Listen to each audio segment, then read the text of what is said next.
Hi, I'm Perry Atkinson, General Manager here at theDove. Hey, check out our other videos and check out our website at thedove.us. Well, Trillia, thank you for being with us today. Welcome to Focus Today. Thank you. Thank you for having me. Your latest book, United, is clearly written out of your desire to show your readers, the audience, God's vision for diversity, in church especially. Tell us what that vision is. Well, we see it throughout Scripture and definitely in Revelations of all nations worshiping together, all nations, tribes, and tongues. And so my vision is just to cast that scriptural vision for the church so that people can see that this is something that we can pursue. So in other words, you feel like the churches should be integrating any nationality, any race. Is that kind of the basics of that? Yes, the church should be a place where we see all people, all types of people, all walks of life, including ethnicity. And so the vision is that we can worship together, we can join together, because the family of God is already made up of all nations and all people and all tribes. So, but it's often not reflected on those Sunday mornings. And so what United does is just cast a vision for the accessibility of that. Well, do you see it being a problem? Do you see that American churches are segregated? And you live in the South, so is it more there, perhaps? Sure, yes. And we've heard the saying, Sunday mornings are the most segregated hour of the whole week.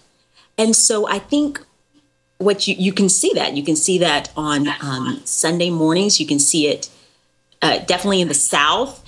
From my limited perspective, I definitely have seen it, experienced it as well. Which church do you go to, if you don't mind me asking? Is it a specific denomination? Do you have? Go ahead. Sure. Right now, I'm a part of a Southern Baptist church. Yeah. And does that? I would assume you have all races there too? No, it's actually because of where I am located. I'm in the Nashville area, but I'm in the outskirts of Nashville, and it is semi-diverse, but it's still predominantly white. And so the church reflects the community, though our desire and the pastor's desire is that we would bring all nations there. And so that's what our heart desire is. And so we seek to invite people from all walks of life. Well, do you think it's the church not wanting to invite people or not being welcoming enough? Or is it the people not wanting to go to those churches? That's a great question. I think it could be potentially both. I think some people gravitate towards those who are like themselves. So if there's a Black church that is available, you might have people who are going to gravitate towards that church. Or if there's a Korean church, you're going to have people who are going to gravitate towards that church. And so I think that there could be both. We also want to make sure that we are welcoming and open to visitors who are from all walks of life. And this isn't only cultural and ethnicity. This also is economical. We want people from all walks of life to be welcomed into our churches. And so each individual church and their body needs to evaluate that themselves and ask, are we a place where people feel welcomed? What made you feel welcome at the church that you're in? That I'm currently in? Well, to be really frank, the gospel, I think that when I hear the gospel preached every Sunday, and I see people who are loving the word, and thus really loving, and in that also loving me, I just really, it's attractive. So that's the first thing that really attracted me to that church. In terms of feeling welcome, I've been invited to things. And I think that's really important. I feel welcomed into people's home. They've invited me to their homes, invited me to lunch, our whole family, to small groups. I think that's an important aspect of really reaching visitors, any visitor really, and loving people is to open up your life to them and let them know you are welcomed into my life. You know, I was listening to you now, and it made me realize that it's horrible that we're talking about it. I mean, that you would not be welcomed at somebody's home because of your skin color. Do we still have a problem in this country? Absolutely.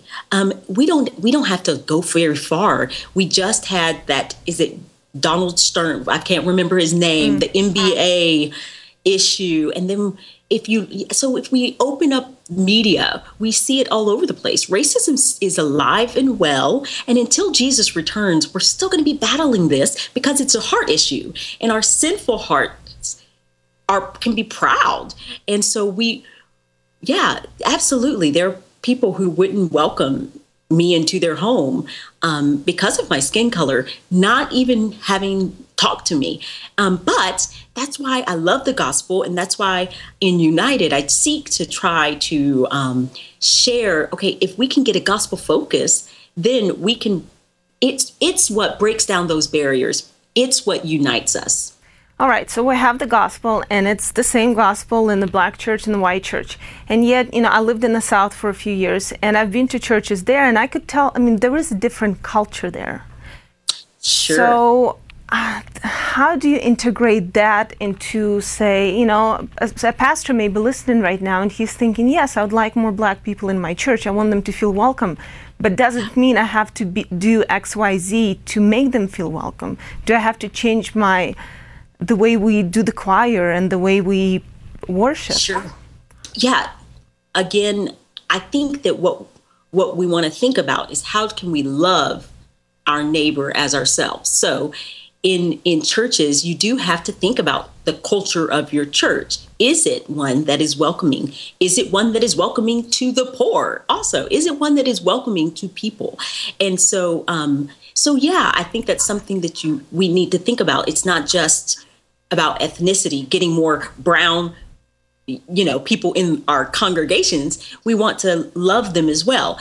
And so if you're starting, yes, with the gospel, then it is, I think, appropriate to think about, okay, what are we doing in terms of our worship service? How can we serve our congregation? Now, what we don't want to do is get to the point where we're trying to make so many people happy that we forget the main thing. We forget the message. And I would hate for pastors to do that, to seek so much to please people that they're not actually serving them through the preaching of the word.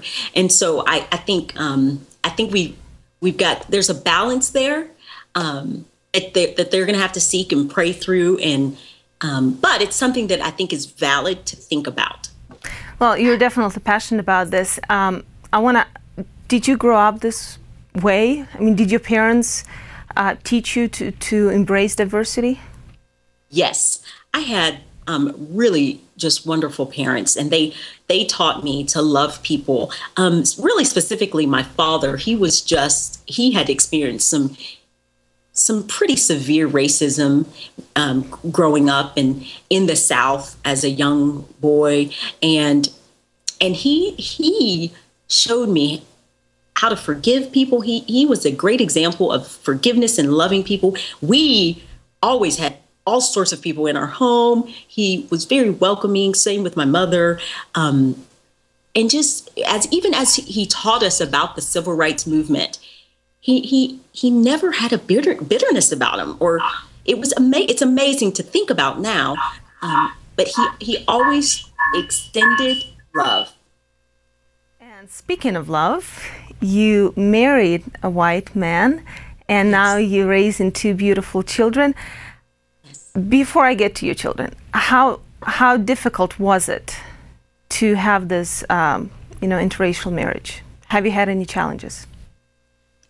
Amazingly, we haven't. We haven't had any challenges with each other, and we've had minimal challenges outside of each other. So the community seems to embrace us. We have been heckled before.